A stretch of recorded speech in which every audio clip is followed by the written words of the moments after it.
Juunioride käsipallikoondise kapten Alvar Tint esimest korda siin Haga areenal.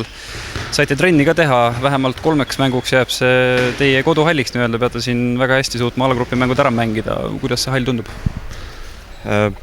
Hea hall on selles mõttes, et põrand on korralik ja ütleme, et isegi isegi kodune tunne on sees, et ei ole väga suur ja Eestis on ka väiksed hallid, et tribüüni peale vaadates siis ei ole ka väga suur. Sarnaneb ka mingile hallile, kus sa oled varem mänginud? Võib-olla pisut see Sloveenias, kui mängisime alagruppi, et see oli ka põrand jäänud küll siuke, aga mõõtmed olid suhteliselt samad. Et võib-olla on juba sealt mingi siuke hea tunne sellest.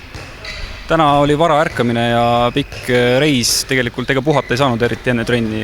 Kuidas tundub, kuidas meeskond oli veel sellist uimasust või kuidas sul endal tunne oli? Jah, et kes siin silma vahepeal kinni pani, et ega oli juba raske ärgata, sest see magamisrežiim on ikka sassis. Et hommikul Põlvast hakkasime näiteks tulema juba 20 minutit enne 2 ja põhimõtteliselt magama ei jõudnudki, et otse bussi peal nii palju kui sai silmaloojalastega, siis rohkem ei ole saanud väga, jah. Kuidas tundub, kuidas ettevalmistustsükkel muidu läks? Ma usun, et hästi läks, sellepärast, et nädalavahetus oli siis 4, kus me olime koos. Mõnel, need nooremad poisid käisid siin Hispaanias turniiril, et muidu üldiselt olid kõik ilusti kohal.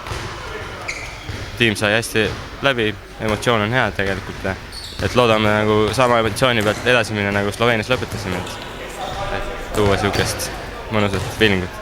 Kuidas tundub, kas meeskond pabistab ka või on pigem selline positiivne ärevus? Eks ärevus on ikka sees, sest alagrupi vastased on ikka päris nimekad, et top 6 ikka Euroopas. Sveits on meile tuttav, et võib-olla on väike siuke, nende suhtes hea mängida, et teised on jällegi võõrad. Aga tugevad on kõik, et ega siin läheb ikka väga raskeks. Kõik peab õnnestuma.